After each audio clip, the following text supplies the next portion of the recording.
Gracias por informarse con Delfino.cr. Ingrese a delfino.cr/inclinada, suscríbase para disfrutar de todos nuestros servicios con una cuenta Delfino Más. Delfino.cr. ¿Cómo vamos a meter al ratón a cuidar el queso? Al presidente no le gusta, lo trata de chop suey. Ay, por favor, llamen a sus compañeros, están tomando café o bocadillos, felices de la vida. A mí también me quiere mucho la gente. Cuando están en contra, entonces somos personas que no tenemos necesidades. Cuando están en contra, somos unos corruptos. Qué bueno, voy a tomar café a mi casa tranquila. Parece un espíritu chocarrero, perdón. Esta nueva Asamblea Legislativa, incluyéndome por supuesto, será otra decepción más para la ciudadanía. Coca-Cola sin azúcar presenta Curul en llamas, cubriendo y sufriendo la Asamblea Legislativa, porque alguien tiene que hacerlo. Hola queridos suscriptores de Delfino.cr, bienvenidos a un nuevo programa de Curul en Llamas, el podcast semanal donde les comentamos los temas más relevantes e irrelevantes de la Asamblea Legislativa. Les saluda Luis Madrigal desde el jueves 20 de julio del 2023, como siempre en compañía de May. Espero que todas y todos estén muy bien, estén tan bien como yo, que estoy saludándolos desde Hamburgo. Y por eso estamos grabando un video un jueves. Estamos grabando porque me dejaron irme de vacaciones, pero me dijeron que tenía que grabar el programa sin importar a dónde estuviera. Eso es absolutamente falso. Sí, por eso estamos grabando un jueves a las 11 de la noche, hora de Costa Rica, 7 de la mañana, hora de Hamburgo, me parece. Buenos días, Lucho. Buenos días. Buenas noches. Pero bueno. Los temas para esta semana, vamos a hablar de la moción de censura que no alcanzó los votos necesarios contra el ministro de Hacienda, así como de la audiencia que tuvo la expresidenta ejecutiva del PANI, que ardió ayer en la Comisión de Derechos Humanos, así como el avance de los proyectos para sacar a Costa Rica de la lista de paraísos fiscales de la Unión Europea. Pero empecemos por el principio, la moción de censura. La censura que no fue, pero debió haber sido, probablemente. Sí. La forma correcta de decirlo. Al final, se discutieron las 3 mociones que se presentaron de forma conjunta por 2 horas con argumentos, ¿cómo ponerlo? Reiterando los motivos por qué Nogui se merecía la censura. Y obviamente, el Ejecutivo centró su defensa de Nogui en los resultados fiscales que ha tenido el país desde que él es ministro. Lo cual además es exagerar, porque los resultados fiscales de este país no son resultados de este gobierno, son resultados de la Ley de Fortalecimiento de Finanzas Públicas del gobierno anterior. Sí. Así que decir que gran desempeño el de Nogui es como, viejo, estás haciendo tu trabajo, no has logrado pasar ni un solo proyecto tuyo. Correcto. Pero bueno. Los otros que lo defendieron fueron los de Nueva República, Fabricio Alvarado específicamente. El anexo del gobierno le dice ahora el Frente Amplio y Liberación, con argumentos francamente ridículos. Don Fabricio Alvarado decía que lo que había hecho Nogui, que sí, que les preocupaba, que por eso lo interpelaron en el plenario, bla, bla, bla, bla, bla, bla, pero que no consideraban que tenía la gravedad suficiente para meterle una moción de censura. Entonces, para que entendamos todos, el señor jefe de fracción de Nueva República y 2 veces candidato presidencial de este país, considera que el instrumentalizar a la tributación directa para perseguir a un adversario político del gobierno a partir de una denuncia, comillas, anónima, originada por un video de TikTok, no tiene la gravedad suficiente Ahora, aquí para meter una censura. Aquí hay un paréntesis que yo quiero hacer, porque la gente dice que no importa la fuente de la denuncia que se debería denunciar, y eso, yo creo que eso es cierto, ese no es el problema. Yo creo que hay gente que no lo dimensiona. El problema no es que TikTok sea el origen de la denuncia. El problema es que no importa el origen, Hacienda debe hacer el debido proceso, digamos, la debida diligencia antes de salir a decir y exponer esto como un mega caso de evasión fiscal sin haber hecho más que recopilar la información que ya daba el TikTok, digamos. Ahí es donde está el problema. Sí, porque no inclusive que realmente haya un tema que investigar. Porque de hecho la propia Fiscalía y así quedó demostrado en el recurso de amparo que don Leonel Baruch le había metido a Hacienda pidiendo el informe técnico sobre el megacaso. En los informes que se le dan a la sala, la propia fiscalía le dice, vea, aquí nosotros no tenemos ningún informe técnico, lo que Hacienda nos mandó fue la transcripción del video y obviamente nosotros le mandamos a pedir más información porque la transcripción del video no es el informe técnico, ¿verdad? Entonces, creo que esto ya lo comentamos en la semana en la que don Nogui fue interpelado. Se está acabando el tiempo para que el Ejecutivo reconozca que el informe técnico no existe y que por ende no lo pueden entregar porque no pueden entregar algo que no existe. Correcto. Y lo que está haciendo Hacienda es guindarse. No, es que es el informe oficio número tal, que ya la propia Fiscalía, y eso es ya una cosa juzgada por la Sala Constitucional, ambos señalaron que ese no es el informe técnico sobre el megacaso, ¿verdad? Correcto. Entonces, Ahora, algo que a mí me llamó la atención, que no señalaron, digamos, desde los que estaban a favor de la moción de censura, cuando Fabricio salía con estos argumentos y el Ejecutivo salía con estos argumentos de que es que la gestión de Nogui es muy buena, es que Nogui ni siquiera pudo presentar un presupuesto decente. Recordemos lo que pasó el año pasado cuando se presentó el presupuesto nacional. Él nada más le aplicó un tijeretazo a todos por igual y entonces todas las instituciones fueron a la Asamblea a pedir que les devolvieran que les destituyeran fondos porque nadie habló con ellos a la hora de hacer los recortes. Y es como, ¿cómo vas a decir que esa es una buena gestión de un ministro de Hacienda que ni siquiera puede hacer un presupuesto nacional decente? Me molestó que nadie lo señalara, digamos. Sí, también que, bueno, eso sí lo mencionaron en la moción de censura, que es sumamente descuidado en proyectos como la venta del Banco de Costa Rica, donde abiertamente habla de forma peyorativa o negativa sobre el banco. Claro, o sea, es un pésimo vendedor. El precio a lo que estás vendiendo. Exactamente. Y también sobre el tema de este proyecto para reformar el impuesto sobre la renta sobre los salarios, que recordemos que con el texto inicial que mandó el Ejecutivo, que nunca se dignaron a corregir, valga decir, se está bajando el piso a partir del cual la gente que es asalariada paga el impuesto sobre la renta. Luego él en conferencia de prensa dijo que había sido un error, que lo iban a corregir. Bueno, nunca lo corrigieron, ¿verdad? Así que bueno, el proyecto tiene que corregirlo. Va a tener que ser la Asamblea Legislativa la que lo corrija si es que no decide mandar el proyecto al archivo, como es probable que ocurra. Pero bueno, pasamos, creo que todos haciendo matemáticas durante el transcurso de esta sesión donde se discutieron las mociones de censura. Todo estaba, digamos, pues al inicio no había claridad de si estaban los votos necesarios para efectivamente aprobarla. Recordemos que la Constitución dispone que las mociones de censura se aprueban por 2/3 del total de los diputados presentes, no del total de la Asamblea, que en este caso serían 38 votos. Entonces, como ya habíamos explicado, porque esto fue un error que cometieron varios medios de prensa al hablar de la fecha en la que se iban a votar estas mociones, la moción de censura no necesitaba 38, solo necesitaba 38 y se llegaban 57, lo cual era algo altamente improbable, dado que solamente ocurre en ocasiones muy especiales, como por ejemplo el 1 de mayo y el 2 de... A veces ni siquiera cuando el presidente de la República va a leer su informe anual, a veces llegan los 57. Correcto. Pero en efecto, al final solo llegaron 50, bueno, solo comillas, no voy a... Solo a ver, 53 son más que lo que llegan usualmente. 52 llegaron. Faltaron 5. Faltaron 5, correcto. Una de ellas fue doña Gloria Navas, que estaba siendo intervenida quirúrgicamente. ¿De nuevo? Que sí. De hecho, me enteré que doña Gloria tuvo que meterle un amparo a la caja. Porque, para que por favor le adelantaran la fecha de su cirugía, porque ella es una adulta mayor, ¿verdad? Y la caja le había puesto ahí una fecha de una cirugía, pues para una fecha ahí, algo irracional. Entonces metió un amparo y no sé si lo ganó y por eso le reprogramaron, o la caja, viendo que le metieron un amparo, pues le reprogramaron en la operación a doña Gloria y ya se la hicieron y pues se está recuperando bien, es lo que sabemos. Los otros ausentes fueron, uno, doña Joana Obando Bonilla, de Liberal Progresista, don Leslie Bojorges, de La Unidad, y 2 de Nueva República, David Segura y José Pablo Cibaja. Esos fueron los 5 ausentes de ese martes.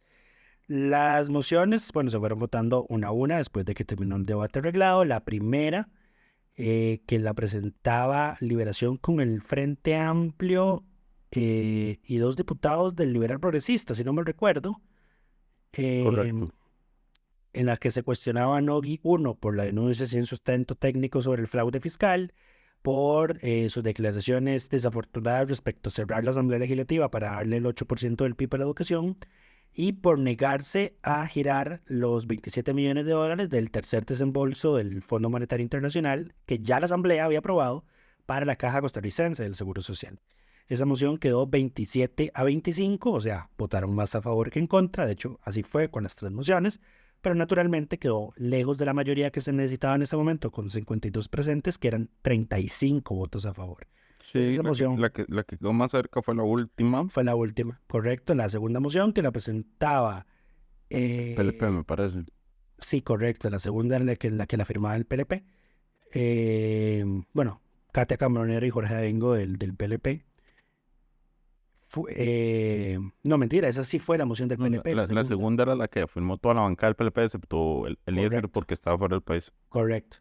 En esa se le cuestionaba a Nogui, bueno, de nuevo el tema de la denuncia de fraude fiscal, por mentirle a la Asamblea, por su manejo descuidado en proyectos de ley como la venta del Banco de Costa Rica, el proyecto de ley para reformar el impuesto sobre la renta sobre los salarios, por la resistencia de Hacienda de girarle la plata a la caja, o sea, casi que todas las mismas razones que la primera moción, pero un poquito más, por sus declaraciones sobre cerrar la Asamblea Legislativa, por ser un factor de conflictividad política.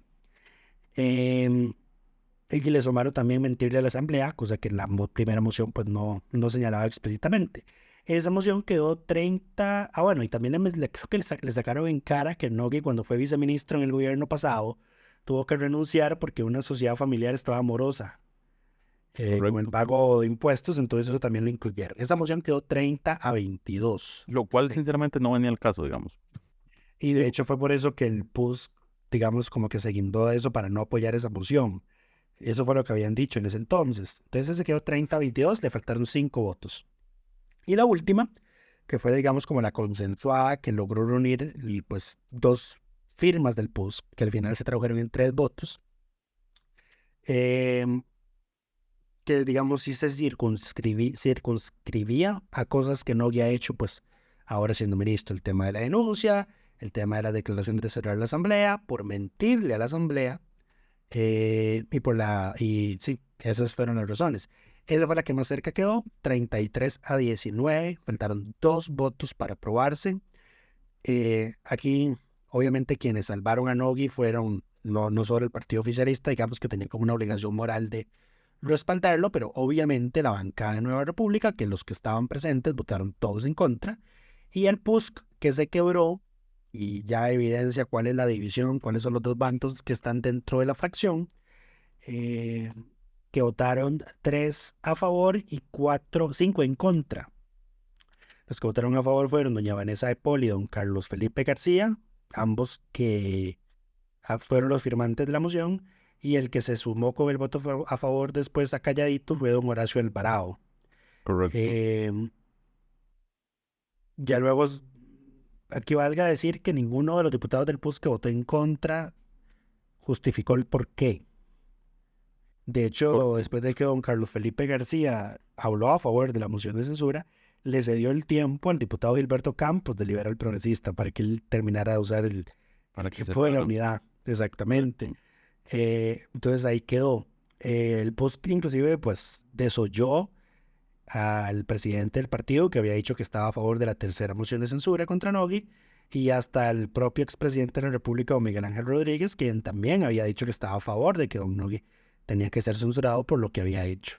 Pero así quedó esto. Al final, pues diga, yo ese día que se rechazaron las mociones, yo dije, pensé inicialmente, esto deja a Nogui y al Ejecutivo por rebote fortalecidos, porque obviamente pues, no se alcanzó una mayoría para censurarlos. Pero ahora que lo pienso, digamos, ya después de haber pasado unos días después, me cuestiono, ¿verdaderamente habrán quedado fortalecidos? O sea, me imagino que entre la opinión pública sí, ¿verdad? Porque no, a la gente que sigue a este gobierno, que es fan de este gobierno, pues obviamente eso es una victoria. Hubo gente que decía, ay, yo estaba hasta rezando para que don Nogui no fuera censurado y que no sé qué. Pues bueno, me imagino que esa gente está súper feliz con ese resultado. Sin embargo, no es cosa menor de que lo que faltaron fueron 2 votos, ¿verdad? O sea, A ver, yo 33 diputados votaron a favor,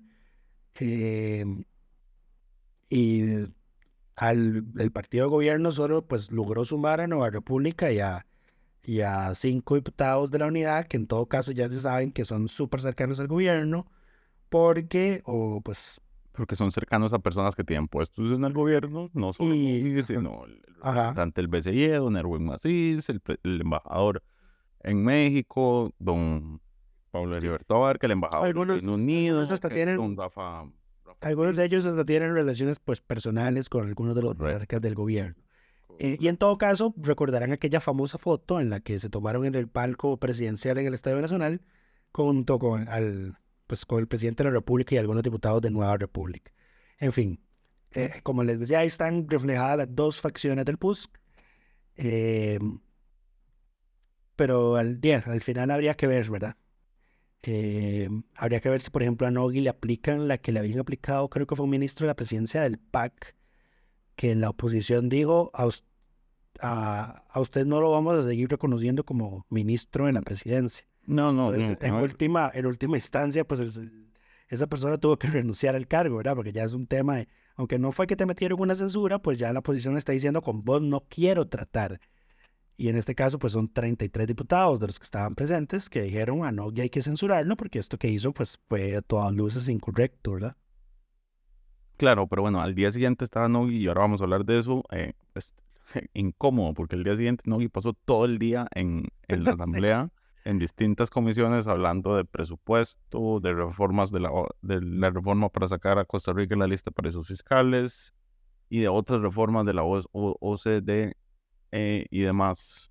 Pero sí, entonces incómodo. De hecho, y bueno, todo el mundo lo siguió tratando con la cortesía del caso. Y de hecho fue gracioso porque no hubo quórum en la sesión del plenario de la mañana del día siguiente. Entonces alguna gente estaba como, oye, se pegaron la fiesta, ¿verdad? La gente que salvó a Nogui de la censura, porque fueron mayoritariamente los que faltaron. Pero no, ese día hubo una huelga de estudiantes en la General Cañas, en la Carpio. Colapsó la carretera, entonces muchos diputados no lograron llegar a tiempo a la asamblea y por eso no hubo sesión. Pero bueno, eso fue lo que pasó con la censura. Habrá que ver pues cómo evoluciona el tema, porque hoy, y esto nos da pie a entrar al segundo tema del podcast, hoy la expresidenta, hoy jueves 20 de julio, la expresidenta del PANI, doña Gloriana López Fuscaldo, compareció ante la Comisión de Derechos Humanos de la Asamblea, a donde había sido convocada para referirse pues a su informe final de labores después de que ella renunciara a su salida. Pues sí, a su renuncia forzada del mes pasado como presidenta del PANI. En esa audiencia, como ya seguro todos saben, doña Gloriana hizo revelaciones súper fuertes que pues podemos resumir así. Ahora, muy rápido. Son súper fuertes, pero nos sorprenden realmente. Digo, ¿hay alguien que realmente puede decir como jamás me hubiera esperado esto del Ejecutivo? Bueno, a nosotros... Todo lo que ella dice es como, ok, son fuertes declaraciones, pero así como sorprendidos no estamos. Es como, pues sí, it's on character, va dentro del papel del Ejecutivo, de lo que uno puede esperar de sí, ellos. Bueno, nosotros tenemos un factor que nos hace que no estemos tan sorprendidos por lo revelado, pero estoy seguro que mucha gente, pues todas las acusaciones y revelaciones que ella hizo, pues... Digo, nada de lo que ella dice, uno se queda como, está exagerando. O sea, todo es posible, lo veo sucediendo. Sí, porque nosotros sabemos que es cierto. Pero bueno, resumámoslo así. Doña Gloriana pues confirmó y que fue presionada para renunciar a su cargo. Ahora, eso es X, eso es realmente X. O sea, el presidente te pide la renuncia y vos renuncias. No debería existir ningún tipo de presión. Eso a mí me parece de todo lo más irrelevante. Lo número 2 es que se le ofreció un puesto diplomático en la Embajada de Perú para que saliera a la institución, un ofrecimiento que le hizo de forma directa el presidente de la República. Número 3. Digamos, esto también es como así. Bueno, digamos, esto tiene mucho sentido. O sea, esto confirma la piñata politiquera con los puestos diplomáticos del gobierno. Correcto. Que obviamente nada más acostumbran a dárselos a la unidad, y en este caso se lo iban a dar a doña Gloriana. Claro, la tercera gente. Sí. No hay gente que quiera asumir puestos. La tercera fue que la vicepresidenta de la República, doña Mari Monive Ángel Müller, pues llegó a su casa de habitación Eso sí está raro. a documentar qué medicamentos tomaba. Porque la señora estaba súper preocupada por la salud mental, que consideraba que estaba desbordada, entonces iba a hablar con el presidente de la República al respecto. Número 4, que la presidencia de la República se interesó indebidamente en la custodia de los hijos del empresario don Lionel Baruch, que está ahí es donde está el tema a fondo, digamos. Un proceso de divorcio. Es ahí a donde está. Ajá. Y la última, que un día después de su salida del PANI, un funcionario de la Casa Presidencial le envió mensajes de WhatsApp con propuestas de índole sexual explícitas de manera insistente. Entonces eso fue en resumen las revelaciones que hizo doña Gloriana. Lo cual ella adjudica que querían montarle un escándalo, digamos. Sí. Un escándalo sexual para tapar su salida. Sí, como le pasó a cierta viceministra en la administración de doña Laura Chinchilla, me parece. Correcto. Similar, o sea, no, pero sí. Sí, más o menos. Pero bueno, sí, los temas más graves acá, pues entonces son... Aquí hay algo llamativo, y es que seguimos viendo, ustedes recordarán que después, unas semanas después de que Jocelyn Chacón había renunciado al Ministerio de Salud, ella salió a relucir en redes un audio en el que ella acusaba a la vicepresidenta de la República de haber orquestado un plan para sacarla a ella del Ministerio de Salud. Al parecer maléfica. Ajá. Y ahora lo vemos de nuevo como la vicepresidenta de la República que va a la casa de la presidenta ejecutiva del PANI en momentos en los que ella dice, yo estaba en pijamas, con un short, sin brasier, en camisetas, en chancletas, con lentes y comiéndome una manzana, y que a pesar de que ella le dijo, vean, no la puedo recibir porque no estoy ministerial, o sea, no estoy vestida apropiadamente para recibirla, pues la señora igualmente entró, ¿verdad? Y llegó con los escoltas y todo eso está documentado en la bitácora del apartamento en el que doña Gloriana vive. Que no solo llegó ella, sino que llegó doña Mari Monive con su jefa de despacho a tomar notas de lo que vivía en la casa, ¿verdad? Porque le preguntó específicamente qué medicamentos tomaba. A lo que ella le respondió, pues bueno, me cuesta dormir, entonces yo me tomo una Tafil para dormirme. Una segunda vez, relataba ella hoy, mientras doña Gloriana se encontraba haciendo entrevistas para una nueva jefatura de despacho, porque había despedido su puesto de confianza, entonces había cesado a la persona que estaba antes, llegó doña Mari Monive, dice que había media docena de testigos, incluida una periodista del diario Extra, llegó así, pues sin avisar, que se reuniera con ella, la recibe y le dice, vea, la Asamblea Legislativa la quiere llamar a usted a comparecer. Fue muy raro porque en realidad ella lo que dijo es, la quieren interpelar.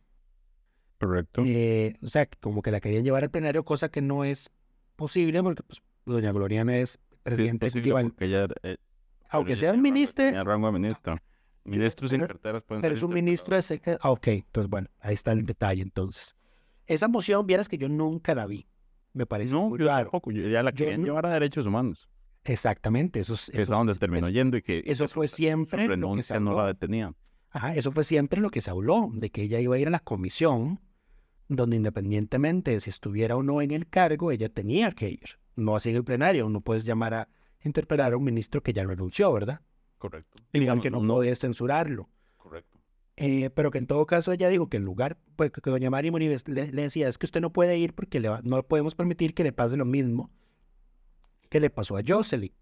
Entonces, que le iban a mover de puesto, que yo iba a seguir manteniendo su salario, y que de nuevo insistió con el tema de que doña Gloriana estaba desbordada, que estaba enferma, cuestionándole su salud mental, al punto pues que ella dice, pues, o sea, usted a mí no me va a diagnosticar, esto que usted está haciendo es ilegal, yo soy una ministra de Estado, y que ese mismo día exigió hablar con el presidente de la República al respecto, porque le decía, yo no voy a renunciar, a menos de que el presidente, pues, me mire a los ojos y me lo pida, que hable conmigo primero. Porque ese día que ocurrió esa visita de doña Mari Munives, relataba ella tenía una audiencia programada con el presidente de la República para tratar varios temas. El presidente se la canceló. Eso fue el mismo día que Cere Hoy había publicado que el PANI había sido la única institución del Estado, digamos, del gobierno, que se había negado a trasladarle al SINART el manejo de su pauta. Correcto. Fue muy gracioso viendo en retrospectiva, porque en el chat de la redacción, cuando salió esa noticia, fue como, esta señora ya va para afuera. Y dicho y hecho. Porque a ver, el Ejecutivo no echa a la gente por cometer errores, los echa por no seguir línea. Eso es lo que hemos aprendido hasta ahora. Y no solo, y además doña Gloriana ya, no solo en este tema, sino inclusive hubo un nombramiento que el Consejo de Gobierno hizo, no me acuerdo de qué puesto, en el que, pues, obviamente en el acta se salió reflejado. Ella fue de las que votó en contra. Ella fue una de las que votó en contra, junto con otros, y el argumento que daba, hay gente más capacitada que esta persona que están nombrando para ocupar ese puesto. Entonces ya, digamos, venía con una línea de... ¿Cuál puesto era? ¿No te acordás? No recuerdo cuál era, pero ya, digamos, ya era ella una disidente, ya se le había plantado al presidente de la República en la conferencia de Consejo de Gobierno, todos recordamos ese incidente, la famosa frase, bueno, usted y yo hablamos después. Ya lo veíamos venir desde hace rato. Más bien, creo que doña Gloriana duró mucho, pero creo que era igual, creo que la sostuvieron precisamente para evitar el señalamiento de que la estaban echando, porque pues no se dejó de Chávez. Y al final pues le salió terriblemente mal. O sea, todo lo que esta señora hizo, las revelaciones que hizo hoy, ahora, digamos, lo más serio de todo es el intento de instrumentalizar la institucionalidad para atacar de nuevo al señor Baruch. Sí, y esto se refuerza, o sea, y es que va a haber gente, no va a faltar la gente que dice, pero ¿y las pruebas?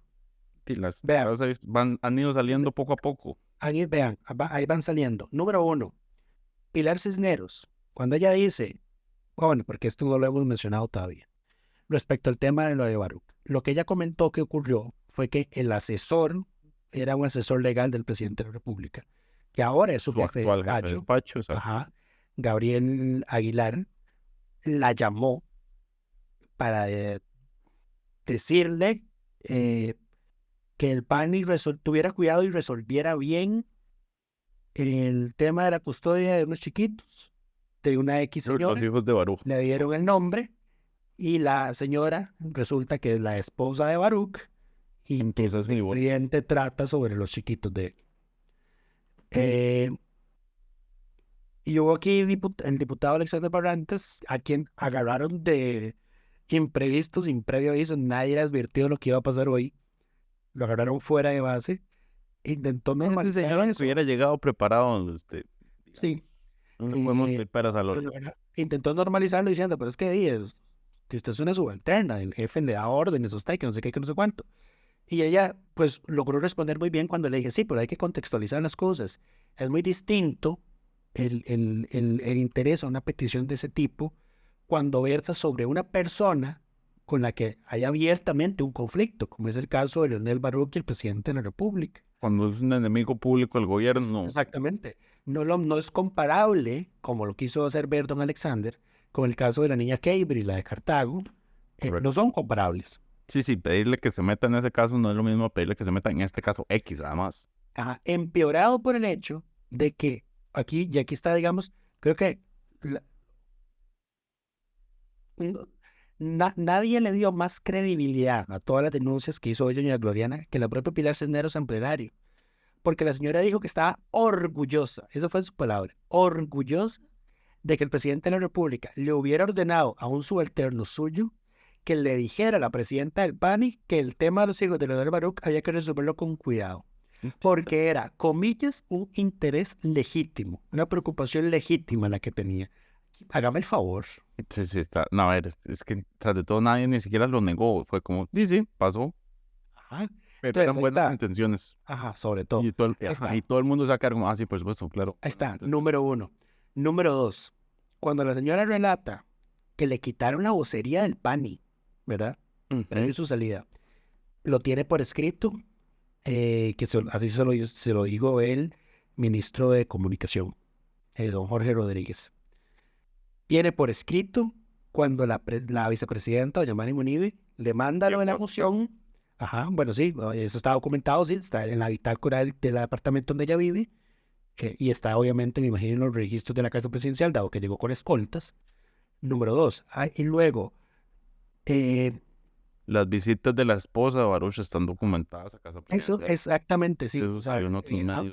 Amelia publicó horas después. Incluyendo reuniones con el presidente, no solo con el asesor en cuestión, que ahora es el jefe de despacho, sino también directamente en el despacho presidencial. Sí, tuvo 2 reuniones con el presidente, 2 reuniones con Gabriel, el asesor del presidente, una reunión con Jorge Rodríguez, el ministro de Comunicación, y una reunión adicional con una persona de un nombre ahí, o sea, que no levanta, digamos, que no dice nada porque nadie sabe quién es, que se llama Adrián Araya. Todavía no sabe quién es. Entonces, desde de mayo a noviembre del año pasado, pues a este año más o menos, la esposa de Leonel Baruch en proceso de divorcio se reunió en 6 ocasiones en la Casa Presidencial, 2 de ellas con el presidente de la República. Otro elemento ahí de prueba. Ella tiene los mensajes de WhatsApp del funcionario de Casa Presidencial que le hizo las propuestas sexuales indecorosas e insistentes. Y además tiene los mensajes de la vicepresidenta de la República, donde le manda la supuesta moción de interpelación del plenario, que nunca nadie vio, que nunca se presentó, y el tema de que no podía ir a esa interpelación porque no podía pasarle lo mismo que le había pasado a Jocelyn. Entonces la señora lo tiene todo documentado. Correcto. No hay ninguna razón por qué dudar de su versión. Exactamente. Y yo creo que el mayor elemento probatorio de que ella está diciendo la verdad lo da la propia Pilar Cisneros con esa declaración, francamente... Empecemos porque nadie lo ha negado, que no esté diciendo la verdad. Sí, o sea, Casa Presidencial está en absoluto silencio, ¿verdad? Desde la 1 de la tarde que doña Gloriana empezó a hacer estas revelaciones. Entonces, sí, audiencia explosiva, así es como se titula, explosiva audiencia, se titula la crónica del barrio de prensa de este jueves. Está abierta a todos los lectores de delfino.cr, no tiene suscripción. Pero recuerden que si quieren leer todas las crónicas de la Asamblea Legislativa, pues tienen que adquirir su suscripción de más. El enlace está en el inicio de ese reporte de este jueves. Correcto. Veremos qué ocurre, porque tan fuerte fue todo que el plenario aprobó por unanimidad ordenarle a la Comisión de Derechos Humanos que en 30 días investiguen los alegatos que hizo doña Gloriana, que rinda un informe al plenario, ya con fecha, para hacer un debate arreglado por 1 hora y votar el informe, independientemente de las recomendaciones que traiga. Aquí valga decir que, si bien la misma doña Gloriana y hasta la propia doña Montserrat Ruiz, que es la presidenta de la comisión, señalan que el tema del presidente de la República, inmiscuyéndose en ese tema de Leonel Baruch y sus hijos, podría ser no propiamente delito o ilegal, si es irregular. Y en todo caso sí sería ilegal, porque es un abuso de poder, es un abuso de poder, es un tráfico de influencias Sí, indebida. yo creo que no va a ser delito simplemente por el tema que es muy ambiguo, digamos, la forma en que se plantea la situación, porque igual ahorita puede aparecer el jefe de despacho a decir que no, que eso nunca fue orden de Rodrigo y que fue iniciativa de él propia de salir con ese Se tira debajo del bus. Correcto. Hay que ver qué pasa. Recordemos que además el señor no está porque anda en la visita a Letonia del presidente, que anda con sus suegros. Correcto. Pero bueno, pasemos al siguiente tema. Recordemos que la Asamblea Legislativa aprobó una comisión especial para dictaminar los proyectos para sacar a Costa Rica de la lista de paraísos fiscales de la Unión Europea. Actualmente hay 3 proyectos, uno que presentó el PUSC, uno que presentó el PLP y uno que presentó el Ejecutivo. Todos tienen problemas. El que presentó el PUSC, que era probablemente el más razonable, se le aprobó un texto sustitutivo que, en resumen, don Nogue Acosta estuvo en audiencia esta semana para referirse a los 3 proyectos. Y el problema con ese texto sustitutivo es que viene a eliminar todo lo que la Sala Primera y la Sala Constitucional ya habían avanzado en este tema. Recordemos como contexto que la razón por la cual se nos incluye en la lista de paraísos fiscales tiene que ver con las rentas extraterritoriales que no se graban en Costa Rica, que en realidad sí están grabadas, pero están grabadas por sentencias e interpretación de la Sala Primera, que ha sido respaldada por la Sala Constitucional. Entonces, la Unión Europea dijo, esto tiene que ser por ley y no por interpretación de los tribunales, y hasta que sea una ley la que resuelva este tema, están ustedes como considerados un país no cooperante en temas fiscales de la Unión. Ahora, entonces, ese es el proyecto del PUS que tiene ese problema, que viene más bien a tirar todo eso para atrás de lo que está en proceso de, es un proyecto en beneficio de los empresarios que en este momento Hacienda les cobró esas rentas extraterritoriales y todavía no hay sentencias en firme por parte de, y que están en procesos judiciales, digamos. Esos serían los beneficiados con ese proyecto y ese es el problema que tiene ese proyecto. El proyecto del PLP, que tiene el problema de que reduce la tasa impositiva que se le cobra a las personas jurídicas de un 30 a un 27%, lo cual Hacienda dijo que y tiene un impacto fiscal significativo y que no es, digamos, la tasa impositiva no es la razón por la cual estamos en la lista, entonces no viene al caso. Y por último está el proyecto del Ejecutivo, que es una reforma completa a la ley de renta, que era el que Lucho mencionaba al inicio, que no solo, que primero tenía errores cuando se presentó porque le bajaba el piso a las personas físicas. No lo mencioné, solo mencioné fuera del podcast. Ok, bueno, ese proyecto que presentó Hacienda que tenía errores que no han sido corregidos, pero que además requiere una discusión mucho más amplia, porque es una reforma completa del sistema en cómo cobramos el impuesto sobre la renta. No es algo que se pueda hacer, digamos, de forma apresurada, nada más para sacarnos de la lista de paraísos fiscales, que es lo que la iniciativa de esta comisión propiamente. Ahora, Hacienda llegó, el ministro de Hacienda llegó con mucha arrogancia para alguien que acaba de recibir 33 votos en contra o a favor de una moción de censura. Así que no aprendió nada, mi chiquito, número uno. Y segundo, llega con la posición de aquí lo único que resuelve este tema realmente es mi proyecto de reforma de renta, y es eso o nada. Entonces el Ejecutivo está dispuesto a que quedemos en la lista con tal, porque, muchos diputados presentes, don Jonathan, doña Paulina, principalmente ellos dos fueron los más vocales, le dijeron como, pero la discusión de renta hay que tenerla y eso va a durar, pero díganos qué se requiere en estos proyectos para que cumplan lo que la Unión Europea está pidiendo. Y don Nogui Acosta se sentó sobre la galleta y dijo, no, aquí ustedes tienen que aprobar el mío, y eso es lo que hay que hacer. Y entonces claramente salieron diputados de Liberación a quejarse de esa actitud de Hacienda, y Hacienda sacó un comunicado ahí diciendo que es que no es cierto, que son malintencionados, les dijo. Y no solo eso, ese comunicado, eso fue lo que estaba hablando con Maya antes de empezar a grabar, es que el comunicado de Hacienda es sumamente hipócrita porque ataca, por ejemplo, el proyecto del PLP que propone la reducción de 3 puntos porcentuales en el impuesto a las personas jurídicas, señalando de que eso es un tema ajeno a lo de resolver el tema de la lista de paraísos fiscales, pero al mismo tiempo defiende que su proyecto de ley pues le suba el impuesto sobre la renta a las MIPYMES. Y ahí sí no es un tema ajeno, ¿verdad?, a lo de la lista de paraísos fiscales. Modifica todo el proyecto de renta, es instaurar la renta global. Eso es lo que hace el proyecto del Ejecutivo, que entonces aumentaría los cobros de rentas de las personas de más ingresos, que uno puede tener la discusión de si eso no es lo correcto y de si se requiere esa reforma, que yo creo que es donde don Jonathan principalmente decía como, que tengamos esa discusión, pero es que esa discusión va a tomar tiempo y nosotros tenemos que tener una solución para la Unión Europea antes de agosto. Dudo que lo logre ya, Frank. Claro, y no lo van a lograr porque el Nogui y el Ejecutivo saben los cambios que hay que hacer al tema de rentas extraterritoriales para cumplir con lo que la Unión Europea quiere, pero se niega a dárselo de esa forma a la Comisión para que aprueben un proyecto para resolver ese tema, porque según él es una curita y lo que se requiere es la reforma integral que ellos están proponiendo. Pero entonces cuando asumió una posición de todo nada, Y es complicado porque estás usando el tema de la lista de paraísos fiscales al final para pasar tu agenda fiscal.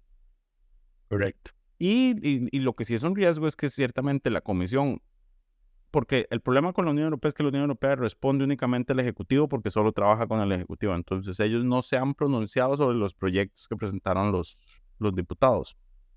Se han pronunciado solo sobre el tema del proyecto del Poder Ejecutivo. Entonces aquí el riesgo es que la Comisión apruebe algo que no resuelva el tema realmente por necedad del Ejecutivo. A ver, y hasta el propio canciller reconoció hace poco que ya hay países que pueden empezar a tomar medidas. O sea, primero, el canciller se equivocó cuando dijo que si no se resolvía próximamente, los países podían empezar a tomar medidas unilaterales, digamos, de empezar A ver, aquí para explicarle a la gente y para abordar el elefante en la habitación, dice el dicho. Ajá. Desde que entramos a la lista de paraísos fiscales de la Unión Europea ha habido cierta confusión en el ámbito político respecto a cuál lista estamos. Porque esta lista que elabora el ECOFIN de la Unión Europea tiene dos niveles. Dos anexos. Anexo 1. Está la lista gris, que es el anexo 2. El anexo 2. Y la lista peyorativamente llamada lista negra, que es la lista de paraísos fiscales, que es el anexo 1. Costa Rica, en el gobierno de don Carlos Alvarado, estábamos en la lista gris. Correcto. Ahí fue donde ocurrió todo el problema que cuando entramos a la segunda lista, bueno, a la otra lista, pues se genera el debate, es que el gobierno anterior no nos avisó, se comprometieron con cosas que no iban a poder cumplir, y por eso entramos a la otra lista. Entonces Costa Rica no está en la lista gris. Estábamos hasta antes de que pasara lo que pasó durante este gobierno. Estamos en la mal llamada lista negra. Entonces, cuando el canciller de la República, en Cere Hoy, me parece que fue... Amelia. No, pero el canciller sí lo dijo bien, Amelia tituló mal. Okay. El canciller lo que dijo fue que estábamos en la lista de paraísos fiscales, la mal llamada lista negra, y que lo que pidió pasar es que cada país nos podía meter en su propia lista. O sea, porque estamos en la de la Unión Europea general y cada país nos podía meter en su propia lista y empezar a aplicar sanciones o medidas restrictivas a las empresas de cada país, lo cual en todo caso, nos dijeron con los más importantes, que eran como España y Alemania, no iba a pasar porque ya tenemos convenios de cooperación, digamos, en temas fiscales. No va a pasar con Letonia, qué pecado. Nos va a pasar con países súper importantes como Letonia, exacto. Pero bueno, más allá de eso es que además no tiene que pasar, o sea, no, eso ya podrían empezar a hacerlo los países, no necesitan esperar a que pase más tiempo, ya podrían estarlo haciendo en este momento. En realidad hay que resolverlo más por un lado de que, y esto lo advertimos desde el día antes de que se anunciara la lista oficialmente, que lo filtró la agencia Reuters y nosotros lo republicamos, de que estar en esa lista negra nos impide recibir financiamiento, cooperación económica internacional de la Unión Europea. Correcto, y le pone la situación compleja a los países de la Unión, a las empresas de la Unión Europea que inviertan en el país. Ajá, porque entonces, correcto, no le reconocen gastos, tienen que presentar exactamente todo eso. O sea, es un tema que hay que resolver. Y el Ejecutivo se niega a resolver ese tema porque dice que no va a poner una curita, pero tampoco da el tiempo para una discusión de una reforma completa a la ley de renta. Entonces son necios, digamos, demasiada arrogancia para alguien que acaba de recibir 33 votos de censura, y por eso yo creo que el Ejecutivo salió fortalecido bueno, y por lo menos de no haber sido censurado. O por lo menos, no sé si fortalecido, pero por lo menos no se le afectó su arrogancia. Es que está empoderado por el presidente de la República. Exacto. Pero bueno, eso es con ese tema. Les mantendremos actualizados. La comisión está ceñida en que no va, o sea, de que el proyecto de renta no le va a dar una vía rápida con tal de sacar al país de la lista de paraísos fiscales. Entonces, están dispuestos a aprobar una de las reformas parciales, corrigiendo lo que puedan corregir, pero si Hacienda no le dice todo lo que hay que cambiar, es problemático. Sí. Pero bueno, pasemos antes de pasar a temas varios, el diputado de la semana, Lucho. Sí, y que bueno, todavía hablando de Nogui, vamos a vernos un poquito al día de que se discutieron las mociones de censura. El diputado de la semana es don Carlos Felipe García Molina, de la Unidad Social Cristiana. De todos los discursos que se hicieron ese martes que se debatieron las mociones de censura, el que a mí más me gustó fue el de don Carlos Felipe. Don Carlos Felipe me parece que es el diputado más joven que tiene la Asamblea Legislativa.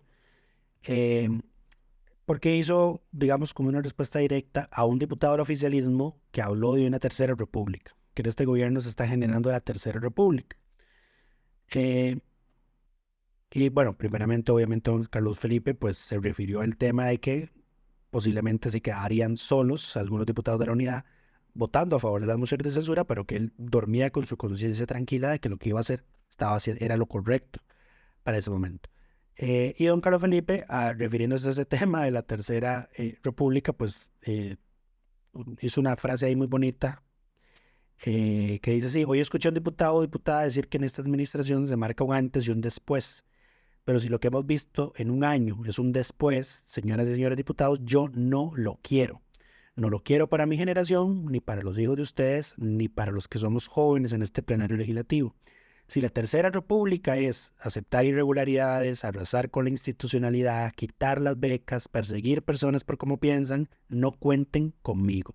Si la tercera república es politizar la justicia, tampoco cuenten conmigo. Entonces esos dos párrafitos que pronunció don Carlos Felipe, no leídos, los hizo de a viva voz. Sí, no lo fueron leídos.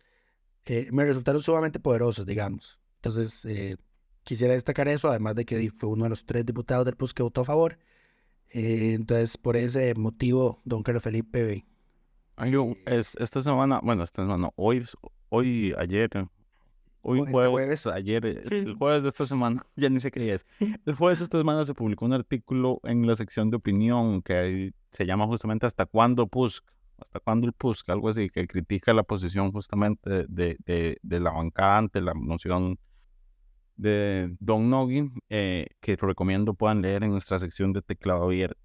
Pero ahora sí, pasemos a la sección de consultas del público. Tenemos una nueva sección de consultas del público. Alguien nos mandó una duda sobre un proyecto de ley, entonces Luis nos va a actualizar. Sí, es que don Teo Gómez Roldán, que menciona que pues escucha Curuleñamos y que le gusta mucho, que le resulta informativo importante, muchísimas gracias, un saludo cordial. Nos manda una consulta respecto a si es posible que el tema de Uber se resuelva este año. No, siguiente pregunta. No seas concho. Lo que ocurre con este tema es lo siguiente: si estamos hablando del proyecto de ley que presentó el Ejecutivo, que supuestamente está consensuado con los taxistas rojos y las plataformas de transporte, Uber y Didi, los taxistas ya salían a decir que no, pero bueno, que es el expediente 23.736, presentado el 3 de mayo, ese proyecto vence en su trámite de comisión el 25 de agosto del 2023, o sea, que dentro de un mes la comisión que lo está estudiando, que es la Comisión de Gobierno y Administración, tiene que someterlo a votación para rendirle al plenario el dictamen. Y aquí, para explicarle a don Teo, aquí es donde digamos ya la situación. Esa es una fecha que sí o sí, digamos, se va a cumplir, algunos días más, algunos días menos, porque ese es el famoso artículo 80 del reglamento, que ahora se le conoce como la guillotina, ¿verdad? Sin embargo, cuando ya el dictamen llegue al plenario, ahí va a ocurrir algo completamente... se abre el periodo de mociones. No, sí, pero entramos en un terreno de incertidumbre. ¿Por qué? Porque la agenda del plenario, de la segunda parte, que es donde se conocen los proyectos de ley, se ordena en el orden en el que los proyectos van saliendo de comisión y el informe llega al plenario. Entonces, hay como 300, me imagino, proyectos de ley por encima de porque se dictaminaron antes. Aquí es donde digo que entramos en un terreno de incertidumbre, porque la única forma de que este proyecto pueda salir antes de que vean los otros 300 proyectos que están por encima de él, es que los diputados decidan que es un tema que merita ser votado y por ende metan una moción de posposición o una moción de alteración del orden del día para moverlo de puesto. Si eso no ocurre, y que no saben, o sea, no están obligados a hacerlo, y no sabemos si lo van a hacer, y en todo caso, para hacerlo se necesitan 38 votos afirmativos, pues sin eso es poco probable que ese proyecto salga este año. Creo que de hecho, sí está convocado. Está convocado. Sí está convocado. Las audiencias escritas, las consultas escritas se hicieron en junio, el 7 de junio, y apenas este 18 de julio tuvieron una audiencia en la Comisión de Gobierno y Administración con la Junta Directiva de ACONACOP, que no tengo ni la más remota idea qué es, estoy googleándolo súper rápido, pero resulta y acontece de que Google no sabe qué es eso. Aquí está. La Asociación Costarricense de Profesionales en Turismo, dice aquí. Está raro. Ok. Está raro, pero eso es lo que, eso es, no, aquí está. Bueno, eso es diferente. Al parecer hay dos ACONACOP en Costa Rica, imagínate. Es la Asociación Comunidad Nacional de Conductores en Plataformas de Transporte. Eso tiene más sentido. Sí, eso sí tiene más sentido. Eso, ya tuvieron audiencia con ellos este 18 de julio, pero de nuevo, la comisión se le vence el plazo para dictaminar el 25 de agosto. Pasada esa fecha, todas las mociones que estén pendientes ahora de se verse... es extendible todavía, ¿verdad? Sí, de hecho, cierto, tenés muchísimas razones. Ese plazo todavía es prorrogable por una vez. Así que inclusive podría ser que no esté para esa fecha. Entonces, francamente, que esté listo para este año es poco probable. Ya se están acabando las extraordinarias. Vienen los 3 meses de ordinarias. Viene presupuesto que tiene prioridad sobre la agenda. Así que es muy improbable de que ese tema de Uber se solucione. En resumen, después de la larga exposición que hizo Lucho, tal y como dije yo al principio, no se va a aprobar este año. Sí, pero no solo hay que responder no, hay que enseñarle a la gente por qué y cómo se ordena. Pero bueno, al parecer tenemos una nueva sección de consultas del público, entonces si tienen alguna duda se las pueden escribir a don Luis Manuel Madrigal a luis@delfino.cr. Sí, no se les escriban a Mai porque seguro tiene una respuesta automática. Estoy de vacaciones, voy a ignorar todos los correos que me manden. No le he puesto porque nomás estoy medio de vacaciones. Pero bueno, esperamos que todas y todos estén muy bien y nos escuchamos la próxima semana. Coca-Cola sin azúcar presentó Curul en llamas, cubriendo y sufriendo la Asamblea Legislativa, porque alguien tiene que hacerlo.